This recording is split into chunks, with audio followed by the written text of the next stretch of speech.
Hi, this is Visit Pro 3 channel. In today's video, I will show you how to manage recent items on MacBook. Before you get started, don't forget to subscribe and turn on the notification to keep you updated about this channel. So let's go! Your recently used apps are listed in the Apple menu and appear in the dock. Your recently used files and served are listed in the Apple menu. You can quickly reopen an app or file or reconnect to a server from the menu. So how to manage items on your Mac? So simple, you can open your system preferences.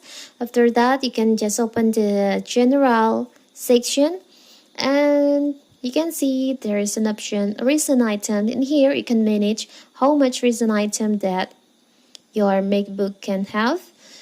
There is the option like from 5 until 50 recent items like documents, app and served that can open on your MacBook, or you can just set to none. Maybe for the example, I will just set to 20 like this.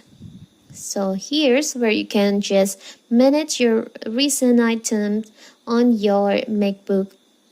So simple, right? So that is how to manage recent items on MacBook. Don't forget to like and subscribe and turn on the notification to keep you updated about this channel. Thank you and see you!